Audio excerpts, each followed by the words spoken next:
NERDSoul. Lisa was like, missiles don't work like that. That's so true. That is so true. I'm That like, missile would go yeah, up and come right back think, down and land on somebody. Yeah, I was like, I don't think missiles work like, but I guess we'll just let it roll. And then the explosion would not be like a firework explosion.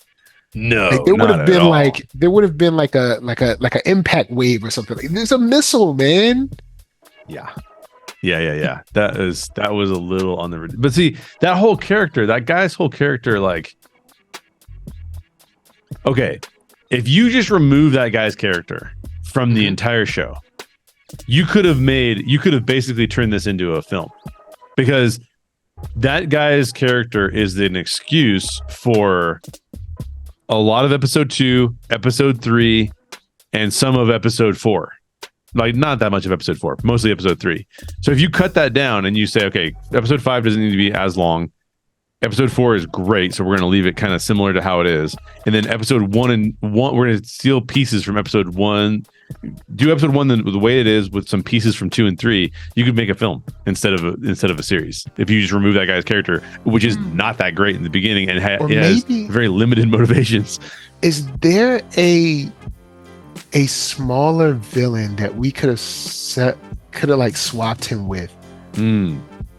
Not like Bullseye, not like a villain that's a Daredevil villain, but maybe like a smaller street level villain that Kingpin is either paying or controlling through whatever means.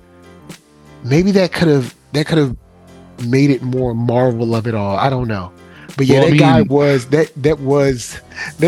like randomly mustache twirling, like cheesy. Yeah, he totally was. When he walked in the room, I was like, yeah, he's gonna kill that guy. Oh, totally. It was so obvious.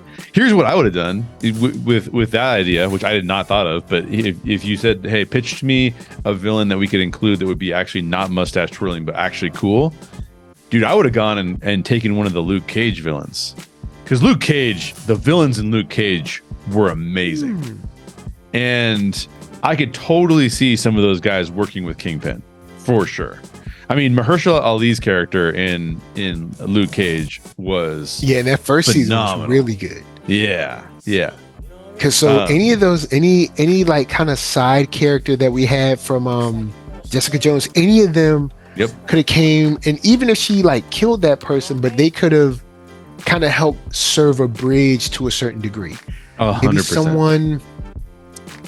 I'm trying to think of someone. Maybe if we're gonna use someone, because that's kind of Punisher's villain. I'm not sure. I'm not sure who I would take. But yeah, one of their villains, maybe someone from Luke Cage or something like that. Someone who clearly does it for the money, and they wouldn't be mustache twirling. I got one for you that would have been really interesting. Now, probably too big of a villain, to be honest with you, but really interesting given the fact that Echo is deaf, and that is the Purple Man. Because like the Purple Man can control people by like speaking to them and telling them to do stuff that he wants them to do, but he can't do that to Echo. So what would have been interesting is if you had the Purple Man show up. They did kind of play it it's weird. In the comics, I think it's more pheromones, but in the live action, I think they made it more like about his tone when he's speaking or something like that. Yeah, exactly. I think they did say something about pheromones now that you say that. But like that would have been it seemed like it was more about his talking with that. Correct. That's what it felt like. So that would have been really interesting because he could have come in and like started manipulating everybody in the skate park, but like or the skating rink, but he could not manipulate Echo, which would be really interesting and cool. Yeah, we could have had someone besides random mean guy with with the shoulder fire missile. Basically, they were like, we want Conor McGregor, but not as tough. Oh, they man. brought in that guy.